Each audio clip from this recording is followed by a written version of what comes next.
I'm joined right now by Doctors Alan Dalkin and Lisa Tannock, who are on the self-assessment committee, and we are talking about the ESOP training exam and book, and also the live sessions. And there are several of them this year that are going to be very helpful. Yes, we have a live session that's going to be for fellows and program directors, where we're going to take some time and review the last and training exam. Each year we put together a 60-question novel exam that's used for assessing knowledge for the fellows, and so we're going to wind up spending about an hour and a half going over that exam, having the authors spend some time working with the fellows and the training directors to give them some information to provide sort of a feedback session, if you will. It seems to me having the authors there will be so much more helpful, I think, for people. It'll be nice to have a discussion so that I think the fellows can understand a little bit about why we wrote the questions the way we did, what the purpose of them was, and to basically help them to understand what they need to study and learn about as they prepare for the exam, the board certification exam in the future. Wonderful. And then there's another session as well. So there's actually several sessions. We have, I think, 8 additional sessions organized by topics, where the authors of questions from ESOP 2015 will be there discussing some of the questions.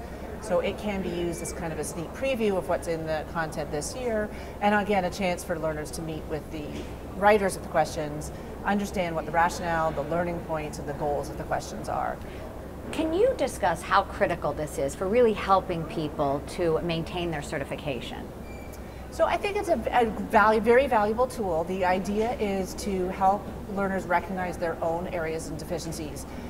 It's not meant to be reproducing what they see in the clinic on a daily basis. It is intended to address some of the rarer things, the more challenging things, and things that are really important to know in case you ever see it and miss it. But the idea is it should be challenging and a learning point. And each of the questions includes a very detailed discussion addressing points that are addressing the question and sort of the topic area. And we also try to provide references and places to go for people who want further information on a given topic, because the question covers a small aspect of a given area of endocrinology, and more often than not people want to know a little bit more about it. So we try to give not only the question, the answer, and explanation, but then where do you go if you want to enrich beyond that? Sure. Now, the book is so helpful, easily laid out, easy to follow, but there's also an online version this year, which I think is great because, let's face it, we've been using technology more and more. Right. We offer the product both, I think, in an electronic version and as well as a printed version, and if you use this for maintenance of certification, there's an electronic process for that as well. There's a discount if you purchase that while you're here at the Endocrine Society meetings, but these are available year-round, and they have a shelf life of some 3 years, so you can certainly get this for a time in the future too. And each product, each year's edition, is completely different and novel compared to previous years. So okay, so the 10% discount if they get it here at the ENDO booth.